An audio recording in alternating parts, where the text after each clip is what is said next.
तो कहानी के शुरू में हम एक लड़की जूलियट को देखते हैं जो वैन में बैठी शहर में सफर कर रही थी, जहाँ पर कोई भी नहीं था क्योंकि सारा शहर बंजर था। वहाँ पर सब कुछ खत्म हो गया था, मगर बचे थे तो सिर्फ जूलियट और उसके बेस के लोग। वो अपने फौजी साथियों के लिए शहर में जरूरत का सामान ढूंढने आई थी। उसके पास वैन में एक गन और अपने हस्बैंड की तस्वीर थी। वो अपने हस्बैंड को आज भी बहुत ज्यादा याद करती थी। अब वो एक गैस स्टेशन के पास अपनी वैन को रोकती है। वो जगह भी बिल्कुल तबाह हो चुकी थी। जूलियट अंदर जाकर थोड़ा सा आराम करती है क्योंकि वो बहुत ज्यादा थक गई थी। पर तभी उसे उस गैस स्टेशन से आवाजें आने लगती हैं, जिससे वो काफी डर गई थी और वहाँ से भी चली जाती है। दरअसल पूरी दुनिया में एपोकलिप्स एक ऐसी तबाही फैली हुई थी जहाँ पर इंसानों की तरह दिखने वाले खतरनाक क्रिएचर्स थे जो हर तरफ फैले हुए थे। वो क्रिएचर्स इंसान का शिकार करते और उन्हें मार कर खाते थे। वो दिन में बाहर नहीं निकलते थे बल्कि रात को बाहर निकलकर इंसानों पर हमला करते थे। अब जो गैस स्टेशन के अंदर से जूलियट को आवाजें आ रही थी वो उन्हीं खतरनाक क्रिएचर्स की थी जो वहाँ पर छुपे हुए थे। जिसके बाद जूलियट दोबारा से अपनी वैन में बैठती है और अपने कमांडर से भी इंटरकॉम पर बात करती है।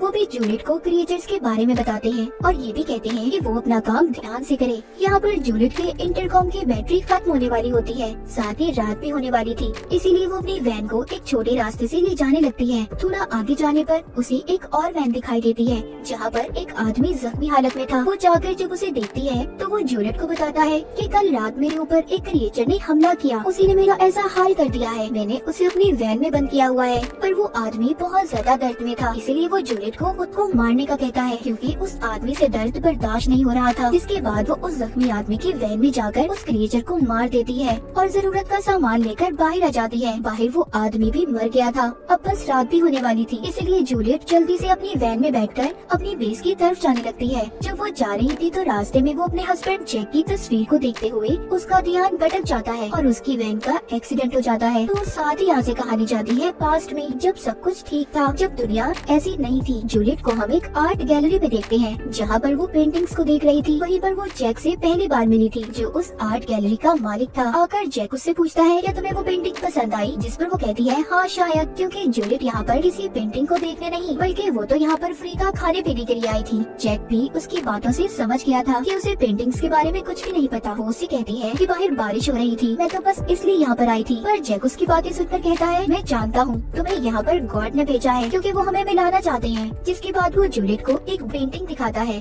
जिसमें काफी अजीब शक्ल बनी हुई थी। वो कहता है इसे देखो, ये देखकर तुम्हें ऐसा लग रहा होगा कि कितनी बुरी है, पर मेरा कहना ये है इसे गौर से देखो। तुम इसकी ऐसी शक्ल पर मत जाओ बल्कि ये देखो इसे कितने खूबसूरत तरीके से बनाया गया है। यानी कि जैक उसे यहाँ पर इंसान की अंदरूनी खूबसूरती के बारे में समझा रहा था। अब अगले दिन जैक जूलियट से फिर मिलता है और उसे अपने घर ले जाता है। घर देखकर हैरान हो गई थी क्योंकि उसका घर बहुत बड़ा और खूबसूरत था। वो दोनों बैठकर बहुत बातें करते हैं जहाँ पर उन्हें पता चलता है कि उन दोनों के माँ बाप नहीं थे। लेकिन थोड़ी देर बाद जूलियट को कुछ अजीब महसूस होता है और वो जाने लगती है क्योंकि उसे जैक का इतना अच्छा रवैया देखकर उस पर शक हो रहा था। इसीलिए वो उसके घर से चली जाती है। जिसके बाद कुछ दिन बाद का सीन दिखाया जाता है। जैक जूलियट को एक बार में देखता है, उसके साथ एक बुरा आदमी था। जैक को ये देखकर बिल्कुल भी अच्छा नहीं लगता। उसे ये जानकर तो और भी ज्यादा बुरा लगता है कि जूलियट ऐसे बुरे लोगों के साथ वक्त सिर्फ पैसे लेने के लिए गुजारती है। इसीलिए वो अब उसका पीछा करता है। वो उसके घर तक आ गया था पर वो देखता है कि कुछ गुंडे जूलियट को तंग कर रहे थे क्योंकि उसने उनके घर का किराया नहीं दिया था। तो ये सब देखकर जैक उसकी मदद करता है, घर के मालिक को किराया देता है और जूलियट से कहता है कि मैं तुम्हारी मदद कर सकता हूँ अगर तुम चाहो तो। पर वो उसकी कोई बात नहीं सुनती और उल्टा गुस्से में उसे अपने घर से जाने का कहती है। काफी दिन ऐसे ही गुजर जाते हैं। एक दिन जूलियट खुद ही जैक के घर आती है। उसकी हालत बहुत खराब थी, वो बहुत जख्मी थी। ये हालत उसकी उन्हीं गुंडों ने की थी जिनसे पहले जैक ने इसे बचाया था। जैक जब उसकी ऐसी हालत देखता है तो काफी परेशान हो जाता है। फिर वो उसके जख्मों को साफ करता है और उसका काफी ख्याल भी रखता है। जूलियट की बात नहीं जानती थी कि जैक उससे कितना प्यार करता है, इसीलिए तो वो उसका इतना ख्याल रख रहा था। यहाँ पर हमें जूलियट के बारे में एक और बात पता चलती है कि वो नशा भी किया करती थी। अब जब वो बिल्कुल ठीक हो जाती है तो दोबारा नशा करने के लिए बाहर जा रही थी। जैक उसको रोकता है कि ऐसा मत करो, जिस पर उसे बहुत गुस्सा आता है और घर की चीजों को भी फेंकने लगती है। तभी जैक उसको गले लगाकर शांत करता है। वो उसकी नशे की हालत को छुड़वाना चाहता था,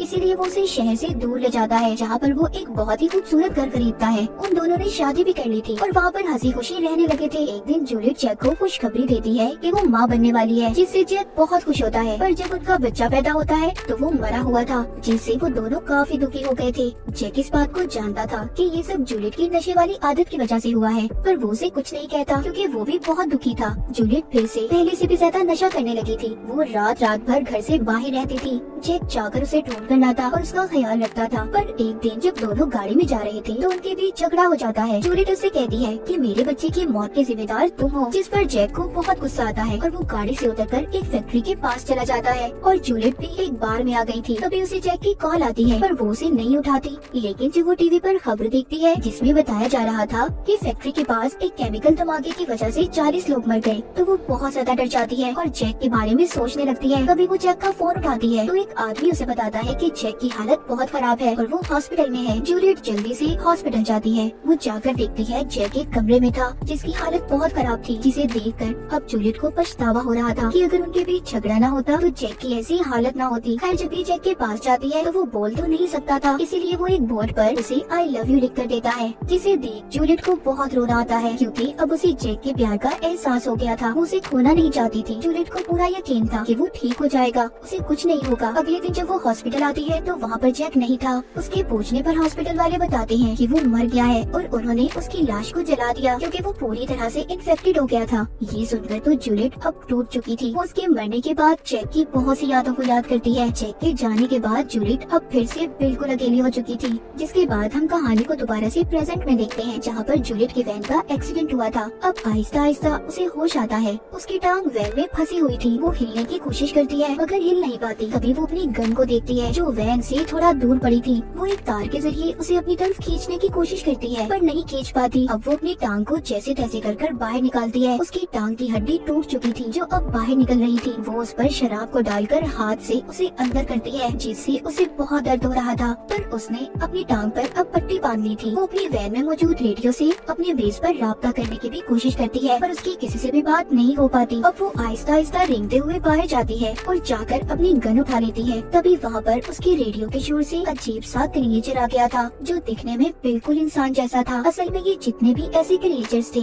सब पहले इंसान थे पर उस फैक्ट्री के केमिकल वाले धमाके की वजह से बचने वाले इंसान क्रिएचर्स में बदल गए, यानी वही धमाका जिसमें जैक की भी मौत हुई थी। जूलियट को तभी अपने रेडियो पर भी आवाज आती है। उसके बेस से कोई बोल रहा था पर अब वो क्रिएचर भी उसकी तरफ आने लगा था क्योंकि रेडियो की आवाज उस क्रिएचर को जूलियट की तरफ खींच रही थी। तभी जूलियट उस रेडियो को अपनी वैन से दूर फेंकती है जिससे वो क्रिएचर भी रेडियो के पास जाकर उसे उठाकर दूर फेंक देता है। जिसके बाद जूलियट कुछ ट्यूबलाइट्स को भी बाहर फेंकती है जिससे अंधेरे में देखा जा सकता था ताकि उनकी मदद से रेडियो को ढूंढ सके। उसे रेडियो मिल तो जाता है पर साथ ही उसे क्रिएचर ने भी देख लिया था जो उसका पीछा करने लगता है, जिसे देखकर जूलियट दोबारा से अपनी वैन में आ जाती है और अपनी गन लेकर क्रिएचर का इंतजार करने लगती है।